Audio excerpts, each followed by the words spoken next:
Hi, Anita here. Just wanted to share with you a few techniques that I use with most of my scrapbooking. I'm going to show you a few techniques with chipboard, with using watercolours and Copic markers, and Ultimats using watercolours as well.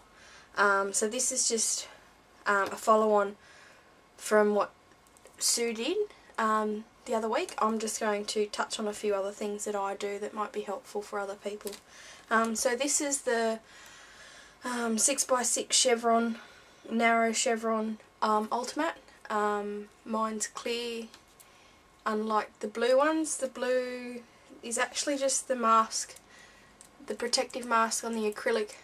I actually used mine that much that it started lifting off, and I discovered that it all comes off. So that's why my Ultimat is clear and not blue, is because the blue actually wore off. So I'm just going to show you this one. So what I'm going to use is some watercolour on this one. So taking just a watercolour palette. These ones are quite cheap, inexpensive, in the kids section, painting section, and I absolutely use this. This is really good for paint splatters on your pages as well. It's more of a controlled splatter than throwing ink everywhere, so I can quickly show you that, but that's a good one as well. So all we're going to do is just wet up, excuse, that's my phone, just wet up a brush, wet up a colour, and all we're going to do is just to go roughly around it, holding the Ultimat firmly in place, otherwise it will slip and slide. And if it starts to bleed underneath, that's no dramas, because we're going for a sort of messy watercolour effect anyway.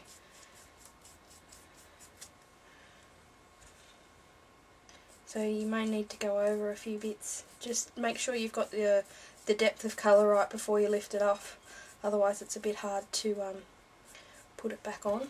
So then just lift it off. So it's a bit messy, but that's fine. And then you just need to clean off your mat. I'll just cloth here. Just give it a quick dab and then I'll wet it off later. So just excuse me while I turn the heat gun on.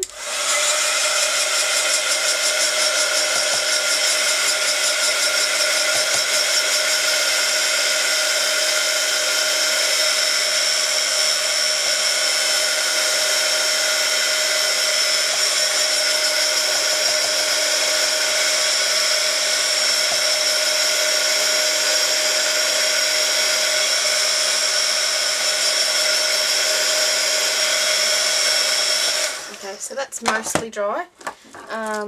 So then what we need to do is just to put the mat back on the same way. The same way, Anita.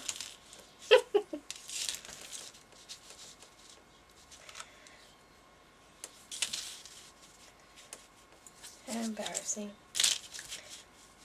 Same way. And then all I've got is a black pen. And then all we're going to do is just then use the edges of the Ultimat to trace round. The rougher the better, I feel. Doesn't have to be neat.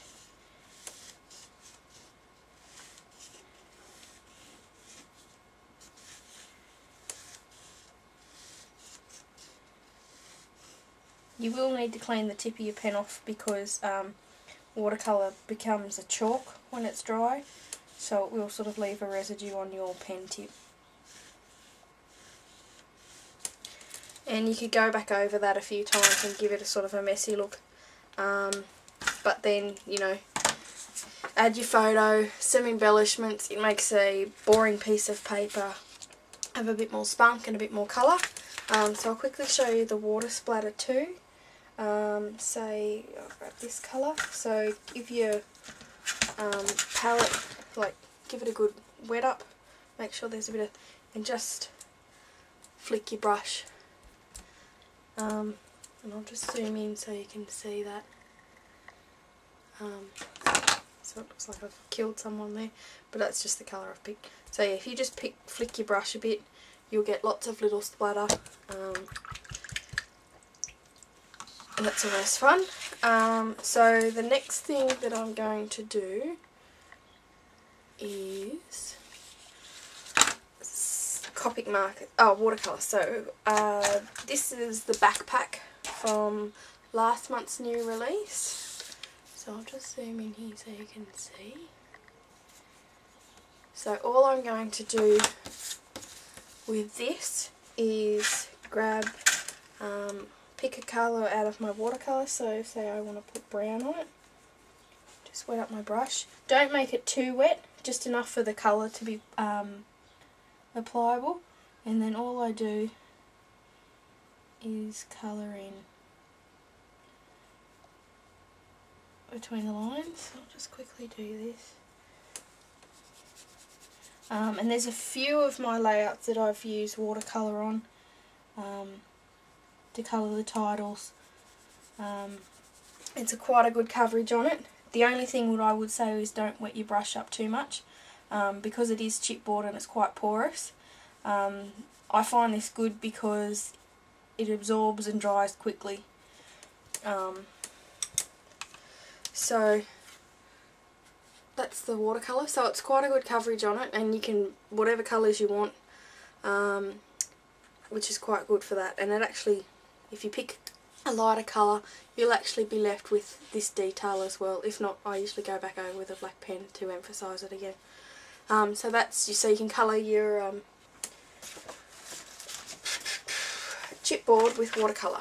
And I don't have one on hand to show you, but that's, yeah, I'll link some of my other layouts. Now next I'm going to show you, so this is a ruler from last month's release, and I've just got a yellow Copic marker. So all I'm going to do is just go over the chipboard and colour it in with the Copic marker. Because it's an alcohol ink, an alcohol pigment, it will dry really quick. I usually just go over it a couple of times just to give the colour some more depth. So there, once it dries a bit, so it's sort of an off yellow, but as you can see all the details still there. If I had painted this with acrylic paint, none of the ruler detail would be there, it would be all covered up.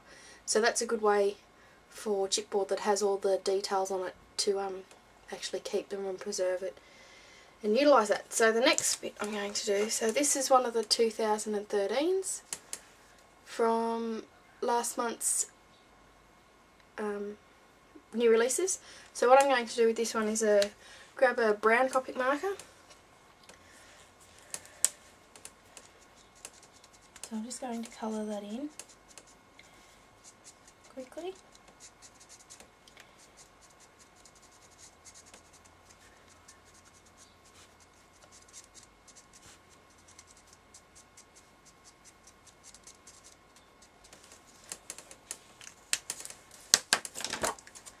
I know it's reversed on the camera, so I'm hoping it turns out the right way for you. I'm not silly and I have coloured the right side. So let me just zoom in so you can see. So next I've got is my StazOn ink pad and a texture stamp.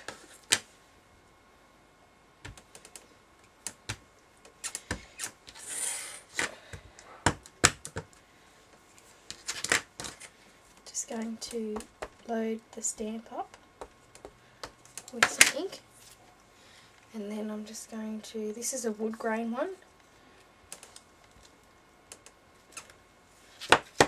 So then I've just stamped the 2013, I'll just wait for the camera to focus.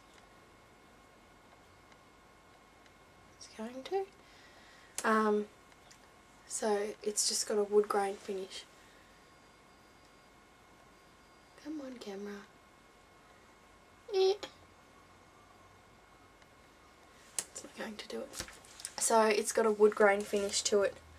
Well, it's sort of wood grain, but it's a bit line print. but that's an easy way to colour and give your chipboard some more details. And then last but not least, that was it. I'm going to do another video using gel medium and the Ultimats.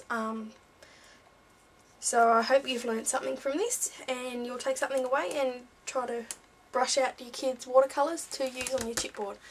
So I'll see you next time.